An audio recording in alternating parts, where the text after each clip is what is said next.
Hello everyone, Genki here, and today we're going to try and beat Pokemon Scarlet with only Pachirisu. And also, today is my second YouTube anniversary. I started this channel as a sort of variety Let's Play channel, but then decided to focus on Pokemon, and deleted everything else. I'll be real, I had no clue what I was doing. I'm so glad I found a niche I enjoy with challenge runs. Anyway, Pachirisu is a pure electric swirl, and is my favorite Pokemon, and channel mascot. Pachirisu is a speedy tank, with 60 base HP, 70 defense, 90 special defense, and 95 speed.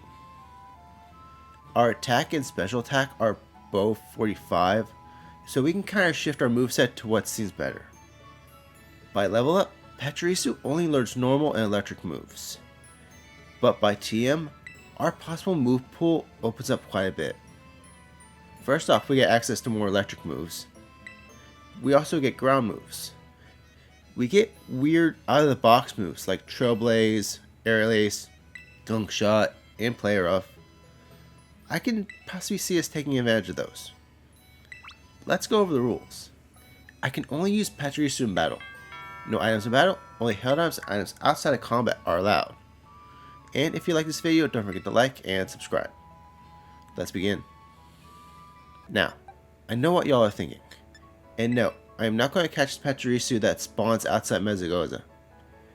This is a special video, so we need a special Pachirisu. Everyone, meet Splish, a water terra type Pachirisu I had bred for this challenge. She's quirky in nature, so neutral stat gains, with the ability to pick up. And if you know how I battle, we will never see Splish pick up a single item. This is the first time I have traded a Pokemon into Scarlet and Violet for a challenge, so we might be seeing some disobedience problems this run, but I'm hoping we don't. Also, Splish's Terra typing will be purely defensive until we get Terra Blast. We train up to level 9 before challenging Nemona outside Mezagoza. Because Splish is Terra Water, I gave myself Quaxley, so Nemona leaves with Fuecoco, who was just being plain weird. It literally just spammed Leer, as we took it out in 4 Thundershocks. Last is Palmy, who spams Thundershock, as we also spam Thundershock. However, Splish is faster, so we're able to take out Palmy first with 7 Thundershocks. We can now head towards the first gym, which this time is thankfully not Rock type. When I tried to do Shining Pearl with only Pachirisu, Rourke was such an annoying brick wall. He had 2 Pokemon who were also ground types, and his ace had a ground move. Couple that with BDSP using the OG Diamond Pearl Platinum Disobedience system, and I had no choice but to use 6 Pachirisus to win. However, our first gym this time is Bug. Along the way, we took out 5 trainers, because at the Pokemon Center at the edge of town, there is a Pokemon League representative who awards us with the TM for Aerial Ace, which we immediately used against the gym. At level 19, because Katie was being difficult, and while holding the Sharp Beak to increase flying type damage, Nimble and Tarantula are both 2 hit KOs. But against Teddiursa, we go for Nuzzle for the guaranteed paralysis. Teddiursa thinks it's a crit with Fury Cutter, however we also get a crit, taking Teddiursa to red health. Teddiursa's second Fury Cutter leaves us on only 3 HP, but that gives us the opportunity to finally take out Teddiursa. Time for a little change of pace. Our first Titan for this challenge is Bombardier. Bombardier goes first, and hit us with Wing Attack, but then our Thundershock got a first turn paralysis. So we now outspeed and take out Phase 1 Bombardier with 1 more Thundershock and 2 Sparks. I think Bombardier is more weak on the physical side, because Spark did a lot more damage. This was pretty evident in Phase 2, when Splish and Knockley took out Bombardier in only 2 turns. Time for the Grass Gym. Petalil and Smoliv are both just straight 2 KOs with Aerial Ace. However, for Sudowoodo, we first spam Charm to lower its attack, as it raised its speed with Trailblaze. We go for 2 Charms before going for Aerial Ace, which was not doing that much damage. But neither was Sudowoodo. Sudowoodo's Trailblaze and Rock Throw were only doing about 4 HP damage each. This allowed us to take out Sudowoodo in 4 hits. Time for our second Titan, Cloth. And I mashed A too quickly and went for Thundershock. Thankfully, Cloth is not part brown. Well, I made sure to select the right move the next turn, and we take out Phase 1 Cloth and 2 Trailblazers. For Phase 2, Splish and Shelter got Cloth to half health in only 2 turns, but that activated Cloth's Anger Shell, which lowered Cloth's defenses. One more round of Trailblaze and Water Gun leave Cloth on a sliver, causing it to go down to Shelter's priority Ice Shard. Let's go battle the Team Star Dark Base. Giacomo's Pawnyard is pretty easy, since Splish can learn Dig, but out comes the Starmobile. To battle the Starmobile, we had to grab the Clear Amulet, and the team for Play Rough. The Clear Amulet prevents Intimidate, and the Starmobile's Metal Sound from working. But for some reason, the Starmobile kept trying to use Metal Sound, allowing Splish to take it out in 6 Play Roughs. Time for our next gym, but first is the battle of Nemona. Rockruff is a one-shot, but then during Palmy, it decides to go for Dig. Palmy is slower, so its Dig lands. It was a one-shot though. Last is Crocodile, and we decide to finally Terrastallize. This allows us to resist Incinerate. However, Crocodile is a 2-hit KO with Dig. Time for the Electric Gym, but we're missing something. Waltrell and Luxio are 2-hit KOs. Belleville is a 3-hit KO, however, Miss Magius is quite bulky when you only have resistant moves. I had a little bit of an idea. I could get the TM for Charge Beam, which can raise Splish's special attack. However, we were having an issue finding it. What we did find though is a shiny Roly-Poly. How appropriate, since I just finished the Roly-Poly run before filming this. Well, I eventually discovered that I could just make it. I just need Mareep Wool and Dedenne Fur. Let's try Iono again. Charge Beam has a 70% chance to raise special attack, so we only get 1 boost as we take out Waltrell. I replaced Dig with Mudshot since it's special, but Luxio is still 2 KO. I decided to give Splish leftovers, by the way. We go for a couple of Charge Beams against Bellybolt and got another boost. 2 Mudshots finish off Bellybolt. Last is with Magius, who is a 4 KO with Swift. Yeah, Swift, since Miss Magius is immune to Mudshot and resists Charge Beam. Next up is the Water Gym, and this was another time where we needed to Terrastallize. While Electric does not resist Water, Water does resist itself. We do lose our same type attack bonus on Charge Beam though, so Veluza is a 3-hit KO. We did get 2 special attack boosts though. While Trio outspeeds, it takes Splish to below half health with Headbutt, but it is a one-shot. Last is Profanable, who survives Charge Beam, and it takes Splish to 6 HP with Slam. It goes down the next turn. Now, this might sound weird to do after the Water Gym, but I picked up the TM for Thunderbolt, before challenging our next Titan, Earthworm. Electric does neutral damage to Steel, and Earthworm has low special defense. So 1 Charge Beam and then 1 Thunderbolt destroy Phase 1 Earthworm. For Phase 2, we just started with Thunderbolt and take out Earthworm in just 3 turns. Next is the Team Star Fire Base. Torkoal only has 2 moves, Flame Wheel and Clear Smog, so we Terrastallize and go for Charge Beam. We then get lucky as Torkoal went for a second Flame Wheel. It goes down, and last is the Starmobile. The Starmobile's Blazing Torque still does quite a lot of damage, but after doing 3 Charge Beams to try and get more boost, we finish off the Starmobile with Mudshot.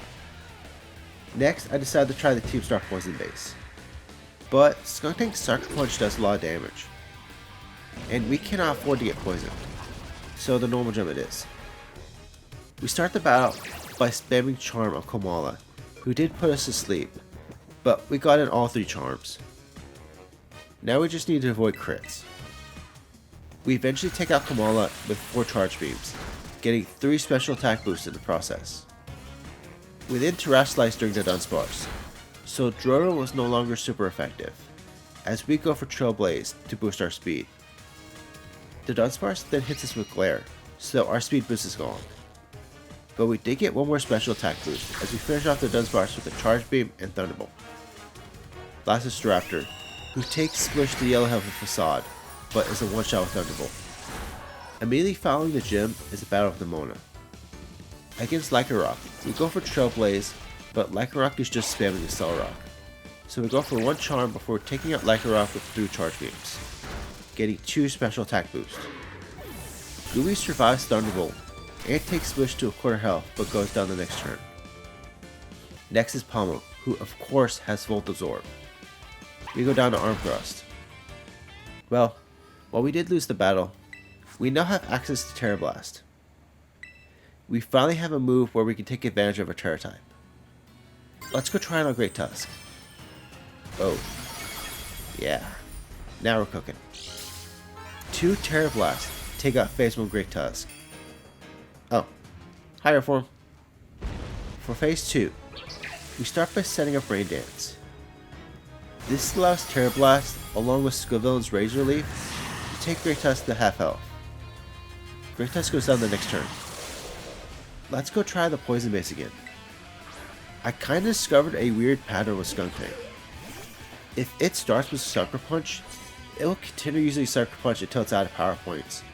So I needed to fish for a moment where Skuntank used Sucker Punch and not Toxic. It still hits hard, but we had leftovers.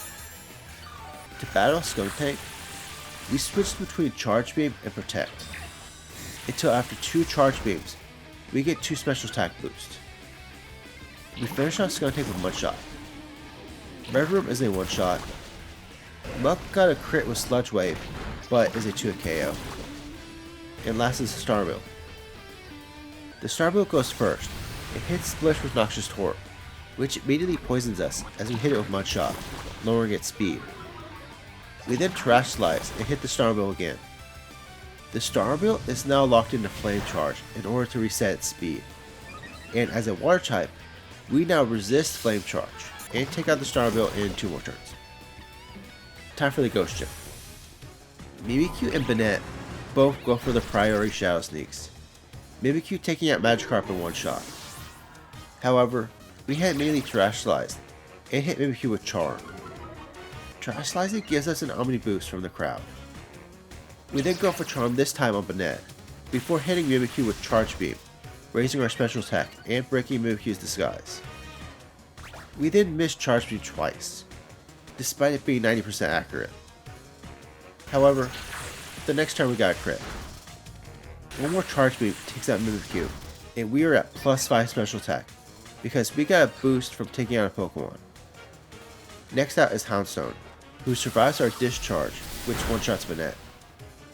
Houndstone did get paralyzed though, but then it just vanished into the void. Last is Toxtricity, who also survives Discharge, and also gets paralyzed. But then get this. Both Toxtricity and Houndstone were not able to attack thanks to paralysis. This allows Discharge to finish off Toxtricity and Houndstone. Time for our next Nemona battle. And since this one is before the gym, we can reset until we win. And thankfully so. This one took a lot of attempts. With Lycanroc, Rock Slide can do a lot of damage, so we have to Charm it before we can set up Charge Beams, which in this case never gave us a boost as we take out Lycanroc. Sliggoo is next, and Sliggoo resists Charge Beam and Terra Blast. Its Dragon Pulse also does a lot of damage, but we need to set up more against it before using Mudshot on it. We eventually go down. I tried multiple strategies before finally getting this run. Lycanroc goes first and tries to use Sand Attack, but Splish is holding the Clear Amulet, so no accuracy drops. We then go straight for Charge Beam and get a special attack rise. Lycanroc the next turn does big damage to Rock Slide, but we go for another Charge Beam and get a second special attack rise. Lycanroc then tries to use Sand Attack again, but of course it fails, as we take out Lycanroc with Terra Blast. Next is Palmon, who hits us with a quick attack but is a one-shot. Sliggoo survives Play Rough, and takes us to 10 HP with Dragon Pulse. I decide on using Play Rough since the Goodra line have a lower physical defense than special defense. Sliggoo goes down the next turn, and last is Skeledirge, who is a one-shot. Time for the Psychic Gym, and this one had some surprises. Originally, I had Splish go for Agility, since I thought Gardevoir or Espathra might outspeed. Also, both Gardevoir and Espathra survived with +2 Terra Blast. However, on an attempt where I replaced Agility with Light Screen, I found out Splish just naturally outspeeds. Also, thanks to Light Screen, we were finally able to make the Florges, who is looking like a 3-8 KO. We are on thin ice. Splish is level 49, and with 6 badges, she will start disobeying us at level 51. So I didn't grind on any wild Pokemon to train. I hyper trained Splish's HP defense. Special attack and special defense were already maxed because I bred her using a 5 perfect IV Ditto. However, here's the issue. Hyper training is only accessible at level 50, so we had to level up once. Let's go retry Tulip. First, against Ferrograph, we spam Charm until Ferrograph is at -6 attack. We then go for Charge Beam. After 3 Charge Beams, we set up Light Screen, before finishing off Ferrograph. We got a special attack boost from every Charge Beam, by the way. Gardevoir is next, and Terra Blast only leaves her in red health. We get hit by Psychic, but Gardevoir goes down the next turn. Espathra is a one-shot, but upon defeating Espathra, we hit level 51. Splish now has a chance to ignore our commands. Last on Tulip's team is Florges. We go for Terra Blast, and it hits Florges, taking her to half health. But Florges then went for Moonblast, which got a special attack drop. This could possibly make Florges a 3 KO. However, we go for our next Terra Blast, and it also lands, and takes out Florges. We finally beat Tulip. Last of the gyms is the Ice Gym. First is Frostmourne, and we go for Agility, predicting the Tailwind. We then spam Eerie Impulse to lower Frostmourne's special attack before going for Charge Beam. We had Terrash Slice in order to resist ice attacks, by the way. 3 Charge Beams take out Frostmourne, and we got 2 special attack boosts. Beardick though survives Terra Blast and takes us to 50 HP with Earthquake. One more Terra Blast takes out Beardick, and next is Titan. Titan hits us with the resisted Ice Spinner, but it is a 2 KO. Last Altaria, who misses its Hurricane, allowing us to also take it out in 2 hits. We beat Grusha on our very first attempt. Also, we no longer have to suffer from level caps. Time to face our next Titan, Dondozo. We Terrash Slice just to resist Dondozo's water attacks, but it goes down to 2 Charge Beams and a Thunderbolt. For phase 2, we again go for 2 Charge Beams, only getting 1 special attack boost, before going for Thunderbolt, which immediately takes Dondozo to red health. Greedent hit itself in confusion for 3 turns straight, by the way. It goes down to 1 more Thunderbolt. For Tatsugiri, we Terrash Slice to resist Icy Wind and Muddy Water, and go for 2 Charge Beams, getting both special attack boost. By now, Tatsugiri is at half health. A takedown for Greedent, and 2 Thunderbolts to finish off Tatsugiri. Time to finish off the Team Star bases, starting with the Fairy base. First out is Azumarill, who is a 2 KO with Charge Beam. We got the boost on both attacks, but we kept at it for Wigglytuff, who went down to 2 Charge Beams. Dashmon is a one-shot with Terra Blast, and last is the Starbill, who is a 2 KO with Terra Blast. Last of Team Star is the Fighting base, and we actually had to level up for this one. At level 64, we take out Toxicroak with 3 Charge Beams, getting 2 boosts in the process. However, we are around half health from Poison Jab. Passimian misses its Rock Tomb as we take it out with 2 more Charge Beams. Anniverary survives Terra Blast, and takes Splish to 62 HP with close combat. We take it out with Charge Beam. Lucario is a one-shot with Mudshot. Oh, that's Tongue Twister. and last is the Starmie. We start with Protect, the heal with leftovers, but the Starmie went for Shift Gear, raising its attack and speed. It then used it again as Terra Blast takes the Starmie to below half health. Now, despite being +2 attack and +4 speed, the Starmie goes for a third Shift Gear as we finish it off. Time for the Elite Four.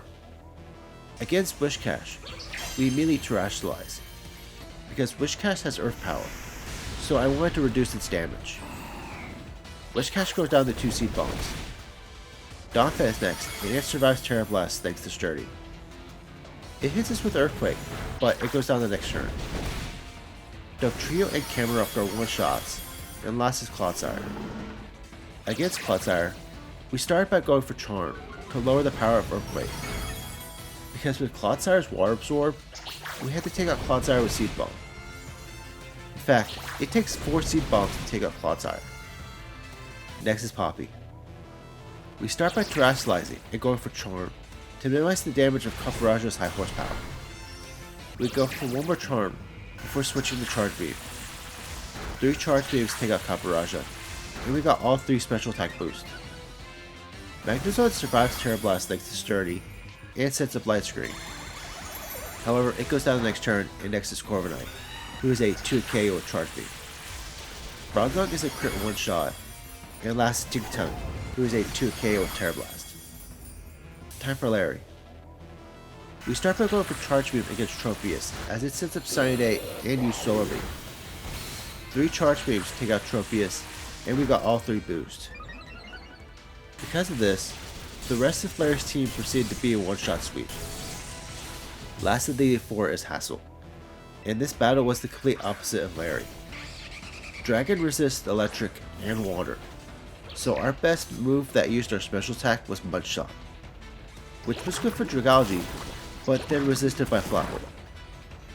Not to mention, on the attempts when we make it to Excalibur, we need to one-shot it, or it can easily take us out with Blade Rush. I decided to grab a TM I was saving for emergencies. I got the TM for Hyper Beam. Now let's try Hassel. Against Noivern, we'll go for Charge Beam, but no boost, as Noivern lands with Super Fang. We go for a second Charge Beam, this one getting a boost, as Noivern decided to go for a resisted Air Slash. It goes down the next turn, and we get one more special attack boost. Dragology survives Mudshot, and it takes us to below half of a Slug Ball. We then, for some reason, decided to go for Charge Beam, but we got 2 more special attack boosts as we take out Dragology. Next is Flapple, and our Mudshot takes it to just above half health. But then Flapple goes for Leech Seed. We then go for Charge Beam, and get our 5th special attack boost. But then our next Mudshot only leaves Flapple on its liver. Flapple's Dragon Rush then takes Splish to only 16 HP. However, get this. We get our leftovers recovery, and then Leech Seed steals our health, and now we're only at 3 HP. We go for Charge Beam, which finishes off Flapple, and gives us our 6th and final special attack boost. Actions is a one-shot with Mudshot, and last is Excalibur. We go for Hyper Beam, and with no surprise, it's a one-shot. Finally, it's time for Gita. We start by setting up Light Screen, as Espather decided to set up Reflect. We then go for Charge Beam, and take out Espather with 3 hits, getting 2 special attack boosts. Avalugg is a one-shot with Terra Blast, but then out comes Go-Go. We go for Fake Tears to lower Go-Go its special defense, as Go-Go takes Splish to 62 HP with Horn Leech. Go-Go then survives Terra Blast, but it goes for Bulk Up, so it goes down the next turn. King Gambit survives Terra Blast, and its Counter Cleave takes Splish to 11 HP, but it goes down the Charge Beam, which gives us another boost. Veluza is a one-shot, and last is Gomora, who is also a one-shot. Next up is a battle with Demona. We immediately Terrestrialize against Lycanroc, and go for Charge Beam. Terrestrializing was to reduce the damage of Drill Rock. 3 Charge Beams take out Lycanroc, and we got all 3 boosts. Pallet is a one-shot with Terra Blast. We then missed Charge Beam against the Dunsparce, and got hit with Hyper Drill. The Dunsparce is a 2 KO, but we're at half health. Orphan is a one-shot. Gudra hits Splish with Dragon Pulse, but it is a 2K with Play Rough, and last Skeldritch who is a one-shot. That's one story done. Time for Director Clavel. A regular whiff for Yawn first turn, but we had a chance to bury. It goes down to 3 charge beams, but we only got 2 special attack boosts. Gyarados is a one-shot, and we got our 3rd boost. However, next is Abomasnow. Charge Beam does not even do half of Abomasnow's health, as it sets up Aurora Veil. I decide to go for Charm, to reduce the power of Abomasnow's Wood Hammer. 3 more charge beams finish off Abomasnow. Houndoom and Poltergeist are one-shots with Terra Blast. And last is Meowscarada, who is a one-shot with Hyper Beam. Next is Penny. We start by going for Agility, before taking out Umbreon with 4 charge beams. Umbreon is very thick. Flareon is a one-shot. Jolteon survives Terra Blast, but it had used Quick Attack, so it easily goes down. Leafeon is a one-shot with Hyper Beam. Yeah, I used Hyper Beam on Leafeon. Vaporeon is a one-shot with Charge Beam, and last is Sylveon, who survives Terra Blast, and then gets a crit Moon Blast. However, it goes down the next turn. That's 2 stories done, and last is Arven. We Terastallize first turn, and go for Charm, so Greedent's Earthquake did not do that much damage. We then go for Agility, to make sure to outspeed Toadscruel. However, then we miss 2 charge beams, as Greedent spam Body Slam. Greedent is a 3-hit KO with Charge Beam, but then the rest of Arven's team proceeded to all be one-shots. That's all 3 stories done. We can now go to Area 0, where we need to battle AI Sada. We first battled Sada at level 83, and Slitherwing hits us pretty hard. We battled while holding the Clear Amulet to negate low sweep speed drops. However, that is not doing much help, because next is Fluttermane, who at our level outspeeds us. Also, it has Thunderbolt. If we were able to live a hit, our strongest physical move, Gunk Shot, is a 2 KO. As we leveled up and retried Sada, I discovered that if we do not Terastallize against Slitherwing, Sada sends out Brute Bonnet, who has Earth Power. Brute Bonnet is slower than Fluttermane, but is a lot tankier. As we continue to fight Sada over and over again, I noticed something. All of our best moves against Sada's team are physical. Play Rough, Gunk Shot, etc. So, I had an idea, but I was not able to pull it off until level 100. Slithering is a one-shot with Aerial Ace, and that is only possible because we're at level 100. We then Terastallize against Brute Bonnet and miss our Gunk Shot. We thankfully hit our second one, but Brute Bonnet did a lot of damage with Giga Drain. It goes down to Play Rough. Fluttermane survives Gunk Shot, but thankfully Thunderbolt is doing less than it did before. It goes down to Aerial Ace. Sandy Shocks is a one-shot with Terra Blast. We missed our Gunk Shot against Screamtail, but thankfully it does not hit hard. We landed our second Gunk Shot, but Screamtail survived. It did get poisoned though, so it goes down to Terra Blast, and last is Roaring Moon, who is a one-shot with Play Rough. We beat Pokemon Scarlet with only Pachirisu. Thank y'all for watching this video, and if you liked the video, don't forget to like and subscribe.